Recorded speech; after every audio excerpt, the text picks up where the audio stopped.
Bonjour, je vais présenter dans cette vidéo en deux parties un phénomène assez étonnant que l'on appelle communément le paradoxe de Simpson. Dans la première partie, je proposerai quelques exemples où on le rencontre. Il pourra s'agir d'ailleurs d'exemples réels. En partie 2, j'expliquerai d'un point de vue mathématique pourquoi il est possible que ce paradoxe apparaisse et nous verrons s'il se produit souvent.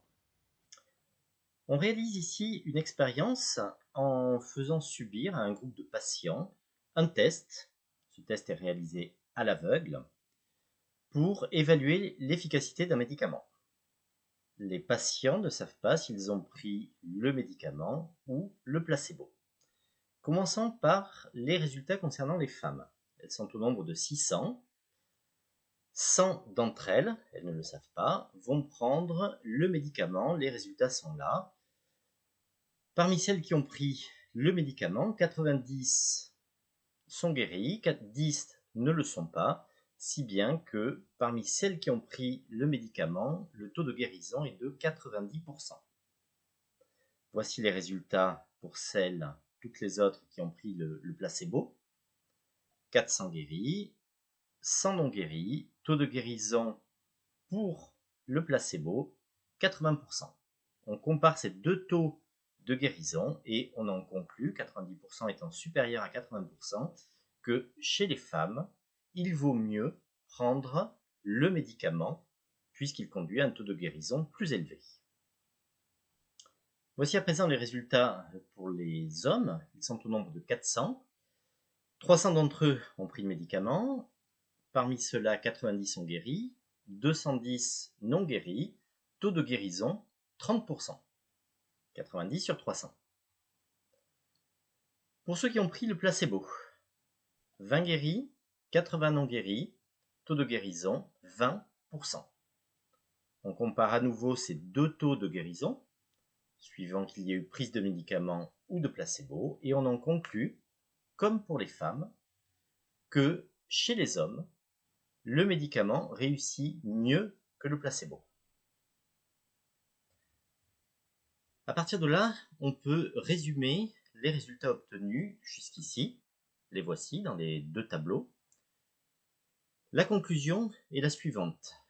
Que l'on soit ou que le patient soit un homme ou une femme, il vaut mieux prescrire le médicament puisqu'il conduit à un taux de guérison plus élevé que le placebo. On va à présent regrouper les données précédentes dans le tableau bleu, indépendamment du fait qu'il s'agisse d'un homme ou d'une femme. Total des patients, 600 plus 400, 1000.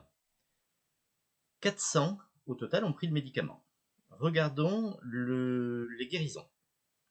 180 ont été guéris avec le médicament, c'est le résultat obtenu à partir de 90 plus 90, qui est ici. Non guéris, 10 plus 210, 220. Taux de guérison, 180 sur le total de 400, c'est-à-dire 45%. Avec le placebo, 600 l'ont pris, 420, 400 plus 20 ont été guéris, les autres, 100 plus 80, non guéris. Taux de guérison, 420 sur un total de 600 pour le placebo, 70%. La conclusion est alors sans appel. Lorsqu'on compare ces deux taux de guérison, le placebo l'emporte largement sur le médicament, 70% d'un côté, 45% de l'autre. On se retrouve alors face à ce que l'on appelle un paradoxe, puisque les deux premiers tableaux nous indiquaient que le patient étant un homme ou une femme, il vaut mieux prescrire le médicament, alors que globalement, il vaut mieux prescrire le placebo. Il y a eu inversion des résultats lorsqu'on regroupe l'ensemble des patients. Il s'agit d'un paradoxe, donc ce paradoxe porte le nom de paradoxe de Simpson. Imaginons un médecin qui cherche à soigner une personne. Si ce médecin ignore s'il s'agit d'un homme ou d'une femme, alors il va plutôt donner le placebo, considérant que le médicament est inefficace à la vue du dernier tableau, le tableau bleu. Deuxième cas de figure, il sait s'il s'agit d'un homme ou d'une femme. Et dans ce cas-là, il va plutôt prescrire le médicament à la vue des deux premiers tableaux. Tout cela paraît absurde, c'est pour cela que l'on parle d'un paradoxe. De mon côté, je me garderai bien de conseiller quoi que ce soit aux médecins. Mon objectif dans cette vidéo n'est pas d'interpréter outre mesure les résultats, mais plutôt d'essayer d'expliquer, au moins d'un point de vue mathématique, pourquoi ce phénomène peut se produire et à quelle fréquence il est possible de le rencontrer. Je précise tout d'abord que ce paradoxe n'a aucun rapport avec la famille Simpson, que voici. Ce paradoxe porte un tel nom en référence à Edward Simpson, que voici, qui a mis en évidence ce phénomène dans les années 40, mais en réalité, il n'était pas le premier à l'avoir identifié. On rencontre ce paradoxe dans de nombreux cas réels, comme par exemple une étude qui avait été menée il y a quelques années dans le domaine de la démographie pour comparer les taux de mortalité dans deux pays, en Suède et au Costa Rica.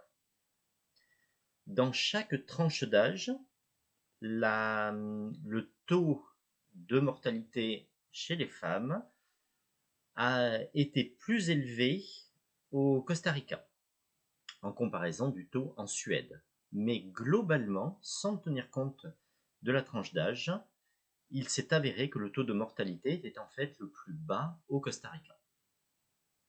Voici une autre situation tirée d'un cas réel où le paradoxe de Simpson va apparaître. Cet exemple est encore issu du domaine médical où on étudie le succès dans le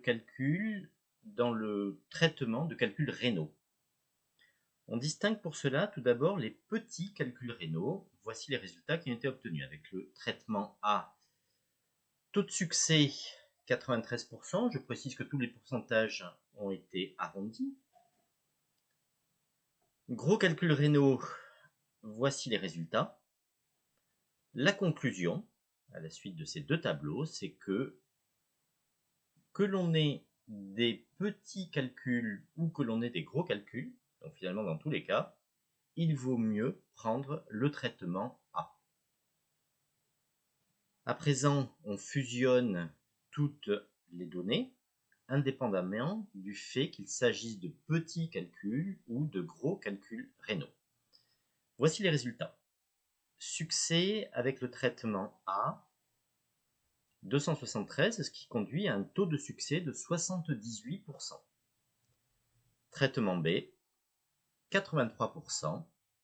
Résultat, c'est que le traitement B est préférable au traitement A puisqu'il conduit à un taux de succès plus élevé. On est à nouveau en présence du paradoxe de Simpson. Il s'agit d'un cas réel qui s'est réellement passé, je l'ai déjà indiqué. On imagine bien la difficulté des médecins à prendre une décision face à de tels résultats. Je n'irai pas plus loin dans l'interprétation concernant notamment la prise de décision. Mon objectif par la suite va être d'essayer de répondre à deux questions. Première question, pourquoi d'un point de vue mathématique est-il possible de rencontrer un tel phénomène? Deuxième question à laquelle nous essaierons de répondre, c'est la suivante. Est-ce que ce phénomène se produit souvent, plus précisément, à quelle fréquence le rencontre-t-on? Voilà, je vous donne rendez-vous pour la prochaine vidéo où nous aborderons la suite du paradoxe de Simpson d'un point de vue mathématique. Merci, à de suite. Rien de plus important qu'un homme qui...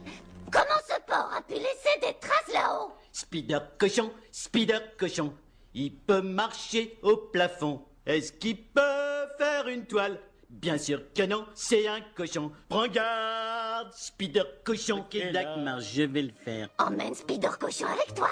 C'est plus Spider cochon maintenant, c'est Harry Crotter.